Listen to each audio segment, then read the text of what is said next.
One of my favorite gaming genre is definitely survival horror. After finishing the new Silent Hill F, which is actually not so Silent Hill, but that's another topic, my blood needed some true survival horror experience that would hurt my balls.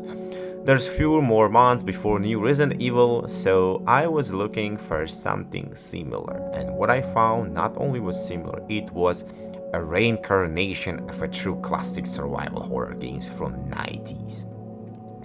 I never beat one of those because I was a child, so due to my undeveloped brain cognitive functions, I still think they are undeveloped according to how challenging was it for me to finish that game as a Gen Z. And of course, I would shit my pants back in the time just looking at the cover of those games. So Tormented Souls 2 is one of the indie games that is targeted for special niche and audience. This game is going to mop the floor with your brain that you will start questioning, was I always that dumb? Answer is yes. But it will show you what the true survival horror once was. But before I do so, here's the quick recap of Tormented Souls 1, so you will have the slightest idea the fuck is going on here. Caroline Walker investigating the disappearance of twin girl at Winter Lake Hospital. After arriving, she's attacked, wakes up naked in a bathtub and realizes something horribly wrong. The hospital is filled with monstrous creatures and some twisted experiments. So by solving S amount of puzzles and killing S amount of bosses, in the end she learns she was one of the twins and her soul was moved into another body. The missing girls and her own identity are part of the same cruel experiment. She saved her twin sister from that cursed place, but did it by going to past and bringing her into a future. That's why now they have like 13 years age gap despite being twins. So cringe, I know. Game starts when we decided to bring our sister place named Willa Hess in southern Chile. After the occasion that happened in first game, our sister now kinda mental. She draws some weird and scary thing that eventually becomes true, like every kid in a horror movie does. There's a priest named Mother Lucia in that town who can help with honest treatment, but we all know you never trust the church workers in horror games. So once we arrive, of course they kidnapping our sister and choke us out. Bro, like, why always the church is obsessed with the kids? We wake up and someone did some sort of acupuncture on us, one of those fancy Chinese needle massage. But I remember needles supposed to be a little bit thinner and smaller and lighter. The fuck is that, bro? What the hell did they do to me? Well, they put inside you a needles that looks like a dagger's. Just so you know how hardcore is that game. You can just die because of the darkness. Come on, what you hiding there? Definitely not a baby. The hell is that? Lights are better than baby. Bruh, just kick them down, bitch. Hell nah. How the fuck I'm supposed to fight that thing with a lighter? Survival classic horror, I guess.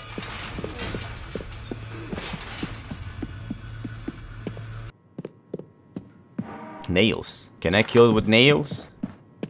Oh, now we're about to craft. Okay. 1 nail, 2 nails, 3 nails, 4 nails. Oh my god, 5 nails. 5 nails.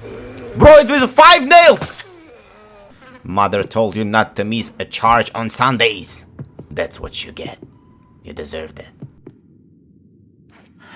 Hey. Is that? Oh my god. That's a retired Johnny Sins! What happened here? This damn place can bring out the darkness in our hearts. I have heart disease. God. She's dead. What an observational You did skill. this? The Lord. Maybe you can help me find her in the depths of. So this guy want us to find him book that can unlock a door to the next location. Oh. Well, that's a coincidence. Yeah, like your left eye. Okay. Now we got a hammer. And how we gonna use the hammer? Yeah, that's right. We're just going to smash the shit out of the lock. So you really needed that hammer to break these vases. Woman. Why would someone make a bench from a rock? What kind of ass you supposed to have to be able to sit on this kind of thing? He looks so calm and collected for someone with a blade in his head.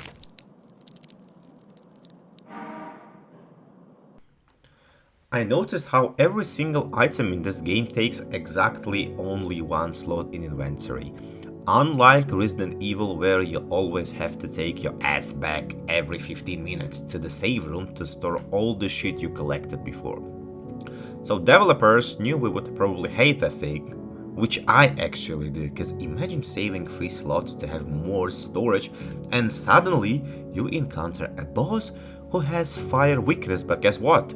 Of course you don't have a fucking fire gun because you put it in a box, because this shit takes half of your storage. So as usual, in this kind of games, I did a lot of backtracking to open some doors and locks.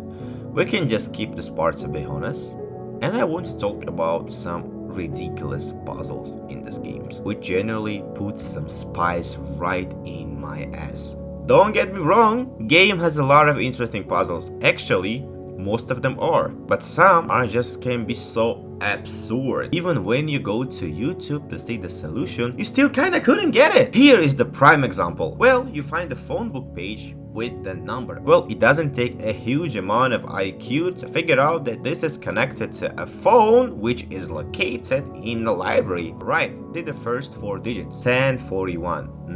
There are some lines that are probably hiding the rest of the digits. So I started to make any sense out of this god. I started to breaking this down. I counted the lines trying to make some digits, and the only hit the solution that I could see was these phone numbers on phone book page, made out of 9 digits. So logically, I thought the number must have 9 digits. I tried everything. I even called 911 to report an abuse on my brain for 15 minutes straight. Then once I saw the solution, I was even more upset. So the solution is you just have to cross front page digits with back page. It's not like solution is too hard, but the game not leaving you a single hint how to come to that solution. So far I didn't find one. We find the Book of Love for retired Johnny Sins that could now open the door on 2nd floor.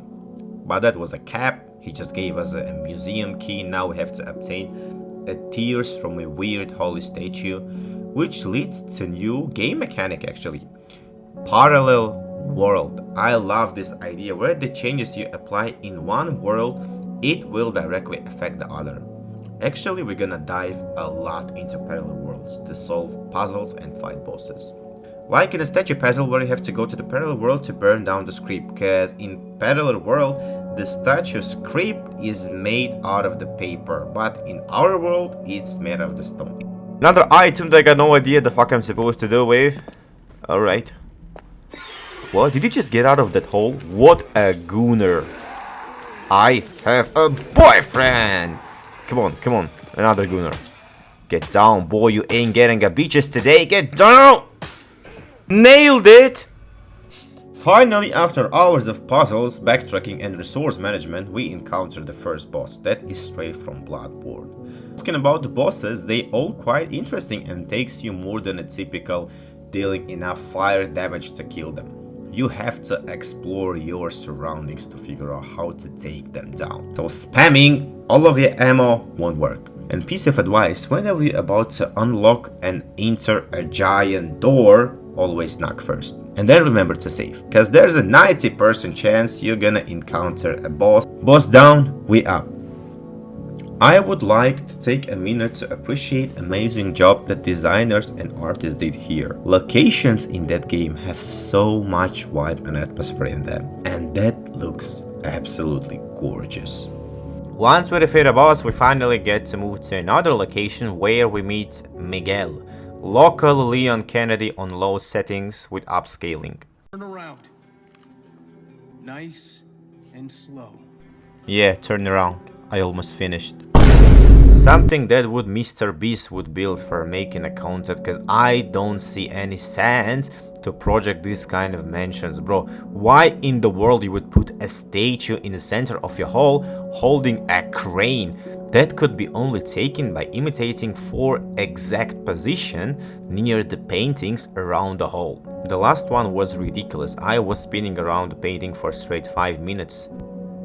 Then I just realized you just have to use your 10 key on keyboard instead of trying to do it with a gamepad. But the thing is that game is supposed to be played by gamepad. So console gamers, final boss is going to be less challenging than this shit. Another aspect of the game that worth a praise, that's the cinematic immersive experience, where by walking through some corridors your camera angle will change to make experience more cinematic. Beside Cherry, we got a piece of little crap. The gameplay in modern third-person shooter, you have much complex aiming that allows you to be more variable and agile with your shooting. You can shoot the limbs or head to deal more damage. Here, you're only able to shoot at the direction of enemy. And the worst thing, most of the time you won't know from where those gooners are coming from. This forced to wait until enemy is in your sight. But once he is, the chances for you that you're gonna be hit by gooner is equal to finding a boyfriend and a girlfriend, 80%. But there are actually not a lot of enemies, yet they deal some significant amount of damage. Still, you're gonna get a lot of healing items, but not ammo. At least in my case, at one point of the game I was totally out of ammo and had like 20 healing items. You might say it probably because I was terminating every single enemy in the location, so by wasting all of my powerful ammo, I didn't put myself in danger. That's why no need for a healing, right? But as I got the same level of IQ as your left leg, I didn't realize I will need to face a boss later. So don't do my mistakes. Ammo is everything in that game. Use it wisely. Sometimes it's better to avoid a fight, or it's better just use one shotgun shell to put down 3 enemies instead 4 nails, which I often did. Now prepare yourself for a plot twist of the year. We finally managed to find our sister, but somehow she's now the same age as us. It's been 14 fucking years, so yeah. They put us inside a cryo capsule and kept us there for 14 years. Because the evil mother needs 2 same-age identical twins to bring her evil plan. She wants to release so-called creature Nautilus that is actually responsible for all that mess around. It's now trapped in sort of eggshell, which emits radiation. These creatures we see around, some of them are the result of it, and some are just the result of the twisted cult experiments. In case if you wonder why she needs a twins, so twins are pretty crucial lore element of the game. By sacrificing twins, it's possible to reverse the creature. Also, they believe twins carry some magical powers, which is actually true. As I said before, Caroline could literally go to parallel worlds and travel through the time by using VHS tapes. Time traveling is also part of the gameplay where you have to go to past, make some adjustment which will affect the present and help you to solve a puzzle, or open a new path, or even to see your tits. As I said before, I ran out of ammo, so I got nothing but a fucking crowbar and painkillers left to face a boss. So the most reasonable decision here is to flee and replay the whole thing with some ammo management, right?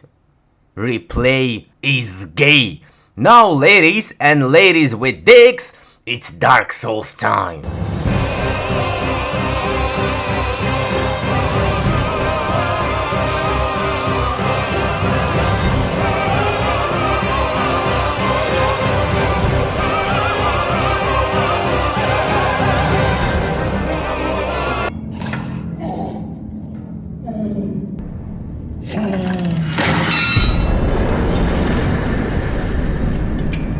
So as a new channel, I didn't want to make a long video because mostly no one watched like 30-40 minutes video from small creators.